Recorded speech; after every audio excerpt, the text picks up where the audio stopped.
మొన్న ఈ మధ్య ఒక పెద్ద మనిషి శస్త్రచికిత్స కోసం ఆపరేషన్ థియేటర్లోకి వెళ్ళారు. ఆపరేషన్ అయిపోయి లేచాక ఆయన ఎప్పుడూ నేర్చుకునే ఒక భాషను ఆయన స్పష్టంగా మాట్లాడేస్తున్నారు. ఇది ఒక సినిమా కథలా అనిపించినా నిజ జీవితంలో ఇలాంటి సంఘటన జరిగింది. ఇది ఎలా సాధ్యమో ఇవాళ మనం తెలుసుకుందాం.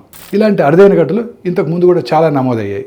వైద్య శాస్త్రంలో దీన్ని కొన్ని సందర్భాల్లో ఫారిన్ యాక్సెంట్ సిండ్రోమ్ అంటారు. ఈ మత్తు మందుల ప్రభావం వల్ల మెదడులో జరిగే అసాధారణ మార్పులుగా కూడా చెప్తూ ఉంటారు. మన మెదడు అనేది చాలా సంక్లిష్టమైనది. గాయము, శస్త్రచికిత్స, మత్తు మందులు లేదా నరాలపై ఒత్తిడి వచ్చినప్పుడు ఇంతకుముందు విన్న శబ్దాలు, చూసిన మాటలు తెలియకుండానే మన మెదడులో నిక్షిప్తమైన జ్ఞాపకాలు అనుకోని విధంగా బయటకు రావచ్చు. అంటే ఆ వ్యక్తి ఒక్కసారిగా కొత్త భాష నేర్చుకున్నాడని కాదు, మెదడు మాట్లాడే విధానాన్ని కొద్దిగా మార్చుకుంటుంది. దాంతో అతను చెప్పే మాటలు ఆ భాషలా వినిపిస్తాయి లేదా ఆ భాషలో మాట్లాడినట్టు అనిపిస్తాయి. సో దీన్ని బట్టి మనకు తెలిసేది ఏంటంటే ఇలాంటి ఘటనలు మన మెదడు ఎలా పనిచేస్తుందో మనకి ఇంకా పూర్తిగా అర్థం కాలేదని చెప్తున్నాయి.